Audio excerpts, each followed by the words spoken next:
નમસ્કાર દર્શક મિત્રો, ધ લોકસત્તા શોમાં આપનું સ્વાગત છે। હિન્દુ માન્યતાઓ અનુસાર કૈલાશ પર્વત ભગવાન શિવનું નિવાસ સ્થાન છે અને માનસરોવર તળાવમાં સ્નાન કરવાથી પાપોમાંથી મુક્તિ મળે છે તથા મોક્ષની પ્રાપ્તિ થાય છે તેવું કહેવાય છે।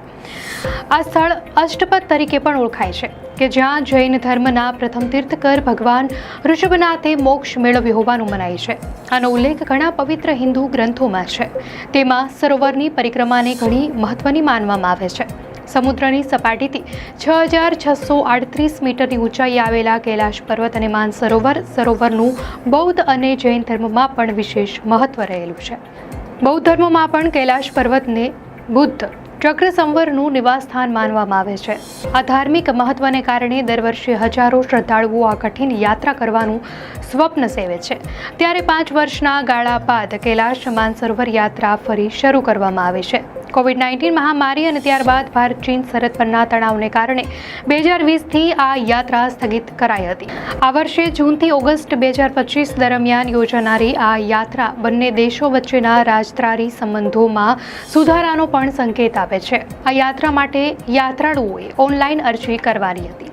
ભારતીય વિદેશ મંત્રાલયે અરજી કરવા માટેની છેલ્લી તારીખ 13 મે 2025 જાહેર કરી હતી।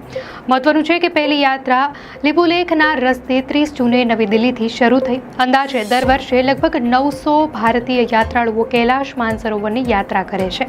હવે અહીંયા સવાલ થાય કે કોણ અરજી કરી શકે? તો કૈલાશ માનસરોવર યાત્રા માટે વિદેશ મંત્રાલયે નિયમો બનાવ્યા છે। તેના હેઠળ સૌથી પહેલી જરૂરિયાત એ છે કે તીર્થયાત્રી ભારતીય નાગરિક હોવા જોઈએ। યાત્રાળુ પાસે 1 સપ્ટેમ્બરથી ઓછામાં ઓછા 6 મહિનાની વેલિડિટી સાથેનો ભારતીય પાસપોર્ટ હોવો જોઈએ। ચાલુ વર્ષની 1 જાન્યુઆરીએ ઓછામાં ઓછા 18 વર્ષ અને વધુમાં વધુ 70 વર્ષની ઉંમર હોવી જોઈએ। યાત્રા કરવા માટે સૌથી જરૂરી ચીજ છે શરીરનો બોડી માસ ઇન્ડેક્સ એટલે કે BMI। માત્ર 25 કે તેનાથી નીચું BMI ધરાવતી વ્યક્તિ જ આ યાત્રા કરી શકે છે। આ ઉપરાંત આ યાત્રા માટે શારીરિક રીતે વ્યક્તિ તંદુરસ્ત હોવી જોઈએ અને ચિકિત્સાની દ્રષ્ટિએ સજ્જ હોવી જોઈએ। આ સિવાય વિદેશી નાગરિકો કૈલાશ માનસરોવર યાત્રા માટે અરજી નથી કરી શકતા। ઓવરસીઝ સિટીઝન ઓફ ઇન્ડિયા એટલે કે OCI કાર્ડ ધરાવતી વ્યક્તિ પણ આ યાત્રા માટે અરજી કરી શકતી નથી। હવે વાત કરીએ યાત્રાના માર્ગો અને તેની વિશેષતા વિશે। તો ભારત સરકારના વિદેશ મંત્રાલય દ્વારા યાત્રાનું આયોજન કરાયું છે અને તે મુખ્યત્વે 2 માર્ગો દ્વારા હાથ ધરવામાં આવે છે। પહેલું, લિપુલેખ પાસ, ઉત્તરાખંડ।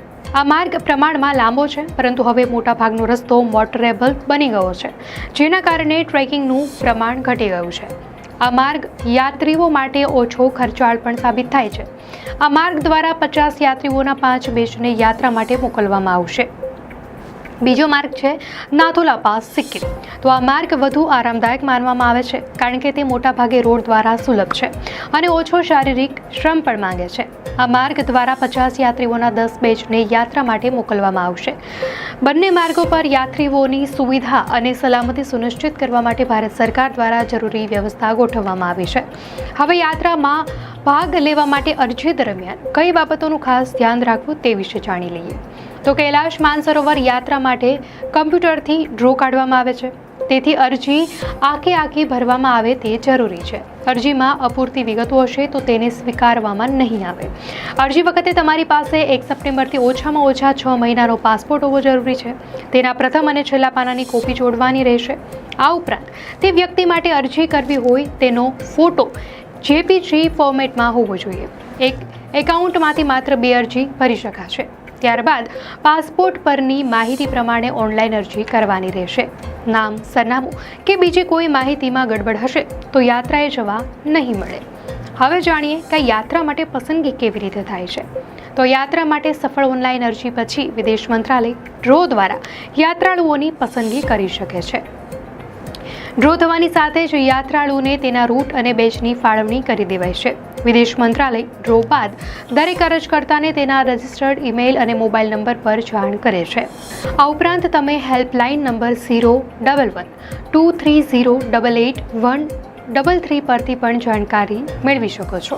ત્યારબાદ અરજકર્તાએ મંત્રાલયે ફાળવેલી તારીખથી અગાઉ કુમાઉ મંડળ વિકાસ નિગમ અને સિક્કિમ પર્યટન વિકાસ નિગમના નિર્ધારિત બેંક ખાતામાં યાત્રા માટેના ખર્ચની ફી તરીકે ચોક્કસ રકમ ભરવી પડે છે. યાત્રાનો ખર્ચ જમા કરાવ્યા બાદ અરજકર્તાએ દિલ્હી પહોંચતા પહેલા ઓનલાઈન જ બેચની પુષ્ટિ કરવાની હોય છે. ત્યારબાદ બેચ અલોટ માનવામાં આવે છે. બેચ માટે યાત્રા શરૂ કરતા અગાઉ મેડિકલ તપાસ થાય છે. તેના માટે નિર્ધારિત તારીખે યાત્રાળુએ દિલ્હીના હાર્ટ એન્ડ લંગ ઇન્સ્ટિટ્યૂટમાં રિપોર્ટ કરવો પડે છે. આમ કરવામાં ન આવે તો બેચમાંથી નામ કાઢી નાખવામાં આવે છે. તમામ યાત્રાળુઓની યાત્રા દિલ્હીથી જ શરૂ થશે. યાત્રા શરૂ કરતા પહેલા તમારે મંત્રાલયના નિર્ધારિત અધિકારીઓને વેલિડ પાસપોર્ટ સાઇઝના 6 કલર ફોટા, ₹100 નોટરાઇઝ્ડ બોન્ડ આપવા પડે છે.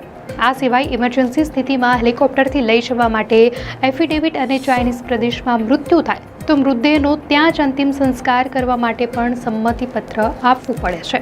આમાંથી એક પણ કાગળ નહીં હોય તો યાત્રાની મંજૂરી નહીં મળે. કૈલાશ માનસરોવર યાત્રાનું પુનરારંભ માત્ર ધાર્મિક મહત્વ જ નથી ધરાવતું, પરંતુ તે ભારત અને ચીન વચ્ચેના સંબંધોમાં સુધારાનો પણ સંકેત છે. સરહદ પરના તણાવ બાદ આ યાત્રા ફરી શરૂ થવી એ બંને દેશો વચ્ચે વિશ્વાસ અને સહકાર વધારવામાં મદદરૂપ થઈ શકે છે. આ યાત્રા દ્વારા સાંસ્કૃતિક અને ધાર્મિક આદાન પ્રદાનને પણ પ્રોત્સાહન મળે છે. યાત્રાના ખર્ચ અંગે વાત કરીએ તો વિદેશ મંત્રાલય કૈલાશ માનસરોવર યાત્રાનું આયોજન દર વર્ષે જૂનથી સપ્ટેમ્બર દરમિયાન 2 અલગ રૂટ પર કરે છે. તેમાંથી પહેલો રૂટ લિપુલેખ દર્રા ઉત્તરાખંડ છે, જ્યારે બીજો રૂટ નાથુલા દર્રા સિક્કિમનો છે. આ બંને રૂટ માટે યાત્રાળુ દીઠ અલગ ખર્ચ આવે છે.